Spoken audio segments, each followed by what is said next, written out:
Hello everybody, welcome to Also Rusty Buckets. Before I get into this video, subscribe and drop a...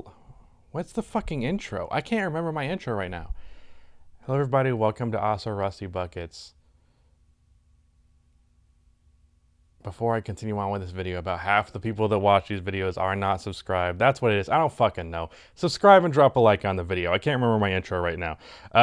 So real quick, I started doing this video on the ESPN Power Rankings list, and then I realized I was looking at the wrong list. I was looking at one from mid-July or mid-June, one of the two, and it was definitely not the right list because, like, they were talking about the Lakers and their free agency and, like, what's going to happen with Dennis Schroeder. I was like, wait a minute. We already know what's going to happen with Dennis Schroeder. So, yeah, that was a fucking waste of time. I got, like, 4 minutes reacting to that list, and then it didn't even matter. But as I mentioned a video or two ago, I said, I think it was on the DeRozan video, that I was just going to do reaction videos to different NBA media stuff on this channel just for the sake of filling content here.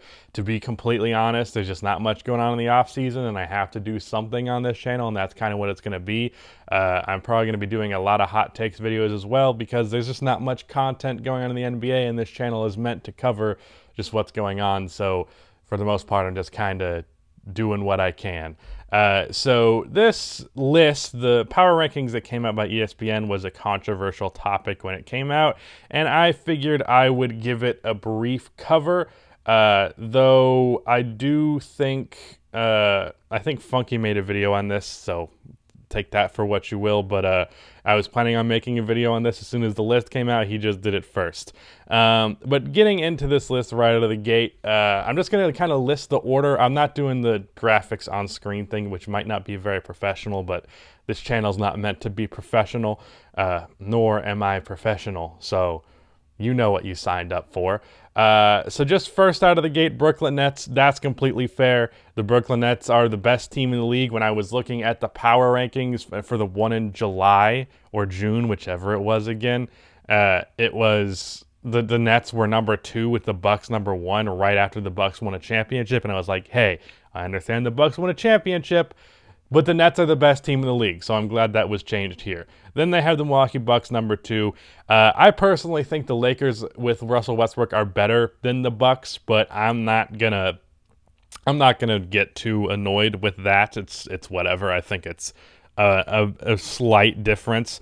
Then they had the Phoenix Suns right on the tail end of the Lakers. I do wonder if the Phoenix Suns are gonna quite strike the iron as hot as they did last season. Not because like Chris Paul declining or anything like that, or like it's not like I think there's anything inherently different about the Suns team that's going to make them worse. In fact, they have a reason to improve. I just feel like, I don't know, momentum is weird.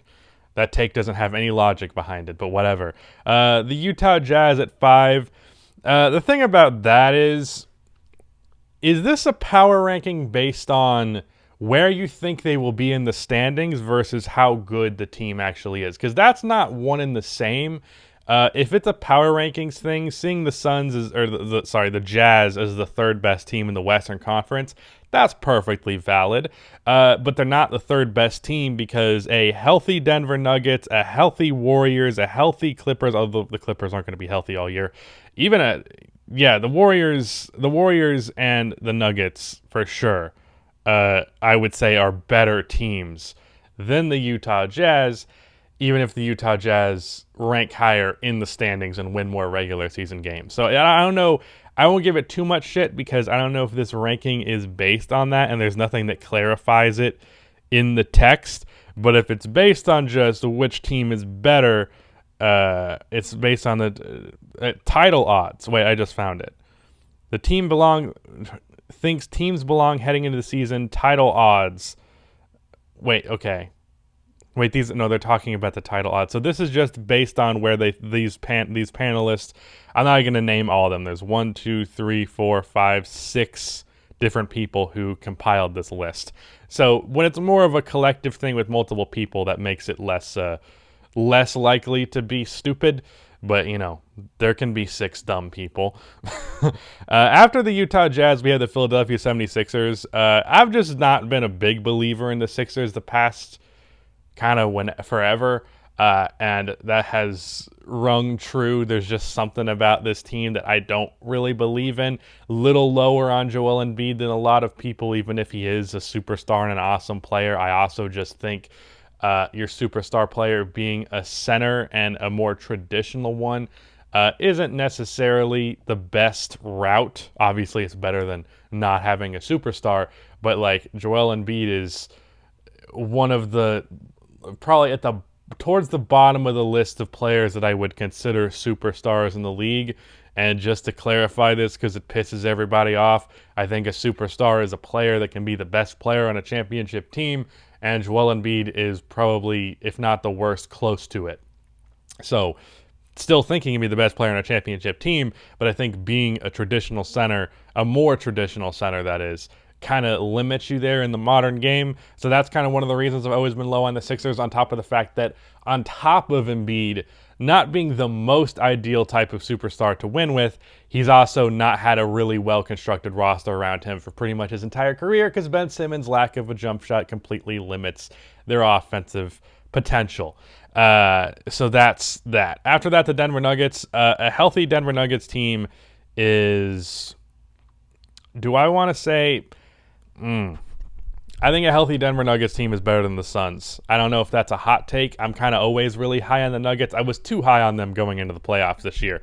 But they did sweep them. And I don't know that Jamal Murray is the difference between a sweep and what happened. But also, I don't know, because the main reason for that was how much Jokic was taken advantage of in the pick and roll with Chris Paul and Devin Booker's mid-range shots. I don't know if there's a workaround for that. I'm sure Jeff Green could fix that a little bit.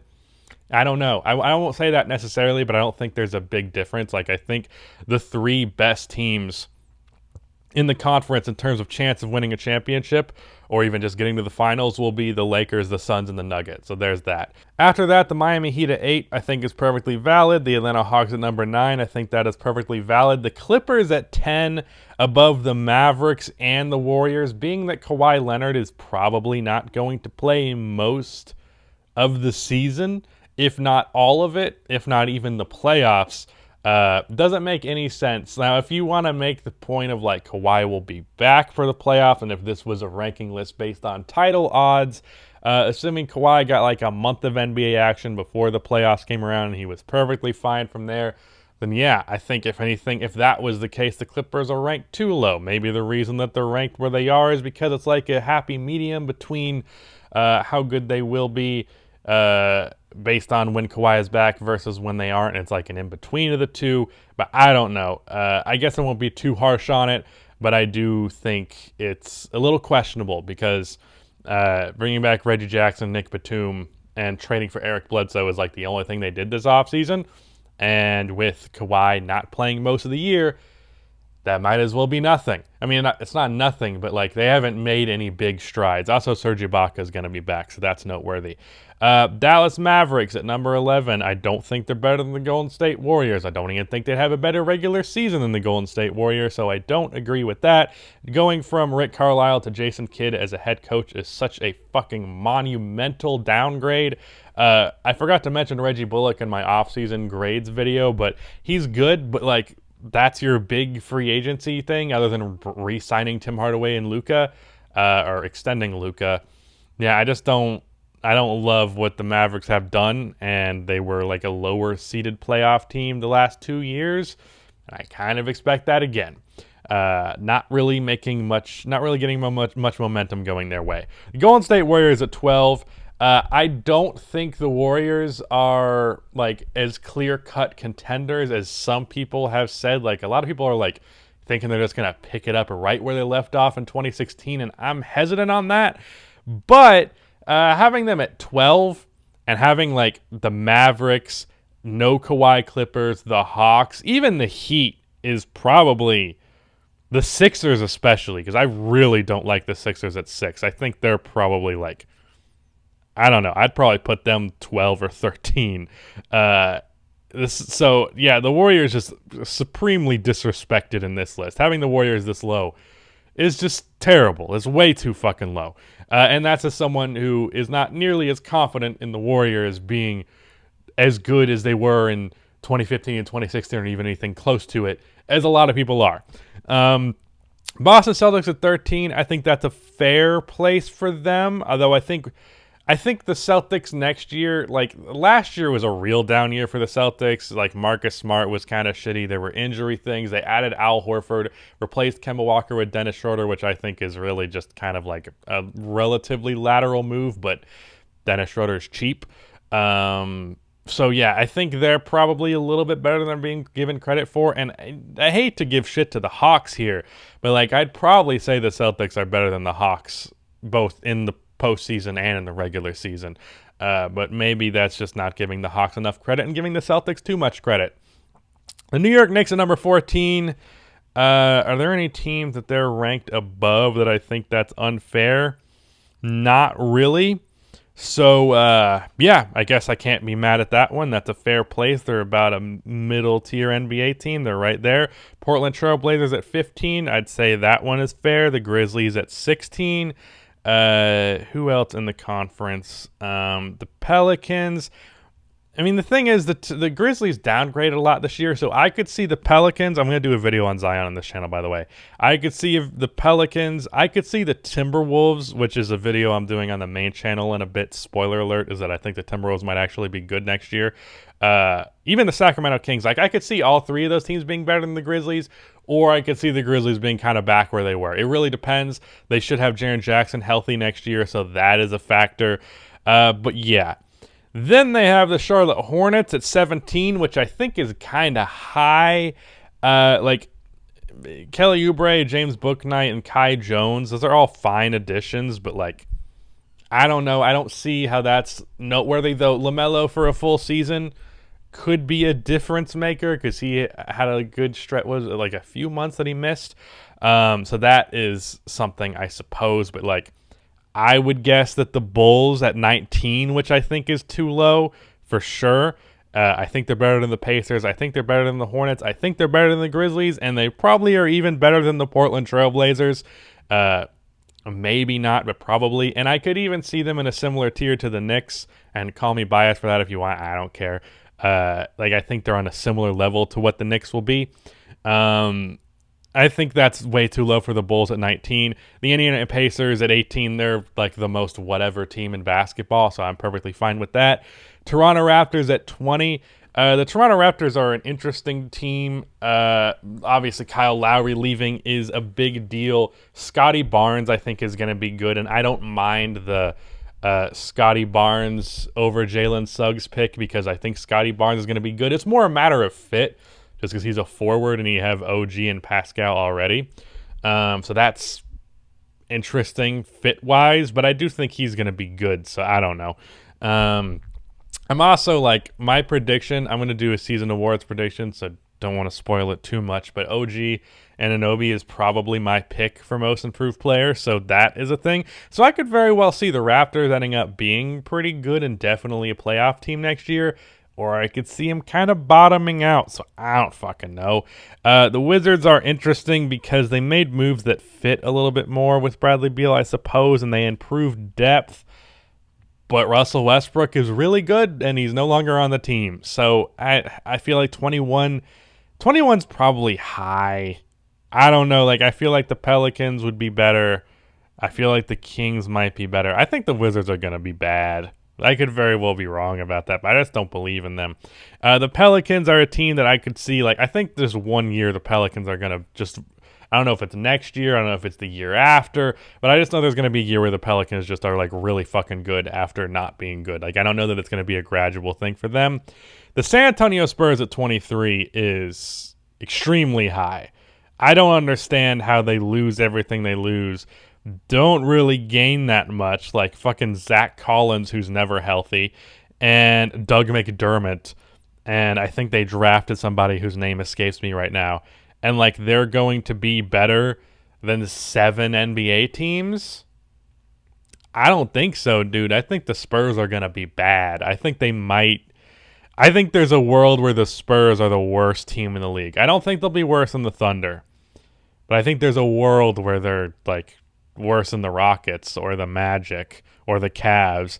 I think the Pistons and the Cavs kind of got shafted here because I would say the Detroit Pistons next year. I mean, they're kind of like a boom or bust situation, but I think the Pistons could be better than the Wizards, the Raptors, and the Pacers, and the Hornets. I think the Pistons, I'm not saying they necessarily are.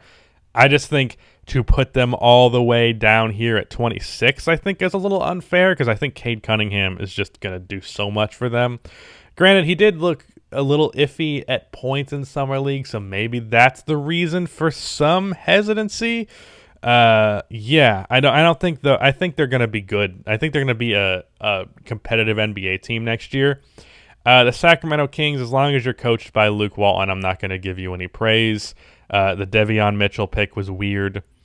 Buddy Hield still doesn't want to be there.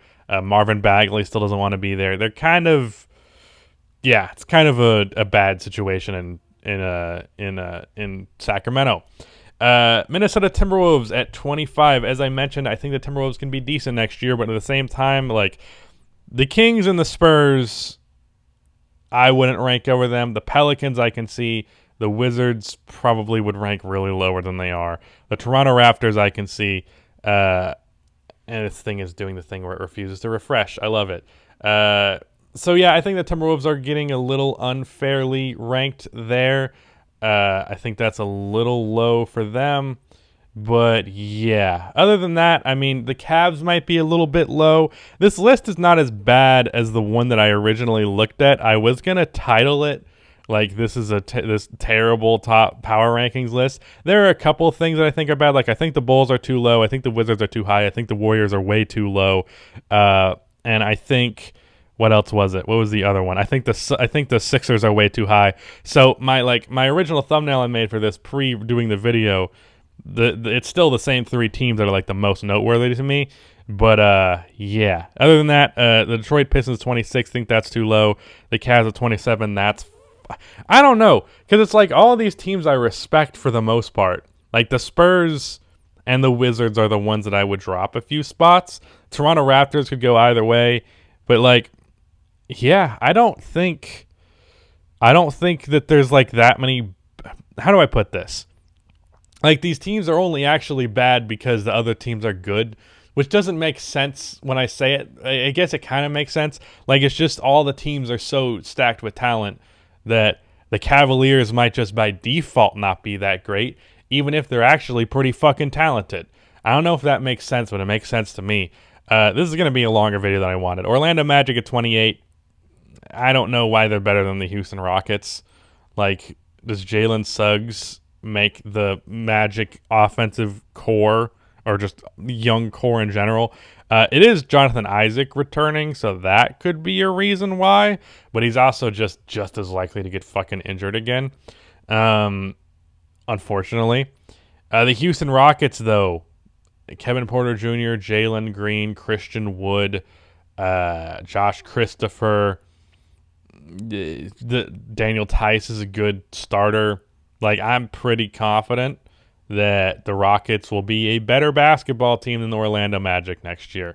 But yeah, I mean, the thing is, when talking about power rankings, this is a common problem, is like, okay, who's getting put down? That, like, I think the only placement I think is 100% accurate is number 1 and number 30, and that is the Nets at 1 and the OKC Thunder at 30. Sorry, Thunder fans, you're probably going to be bad again.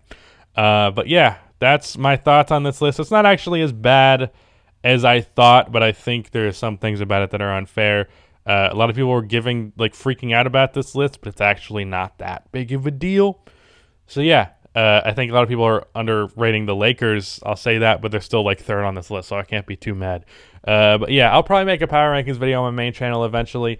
Just wanted to talk about this list. But yeah, that is it. Goodbye.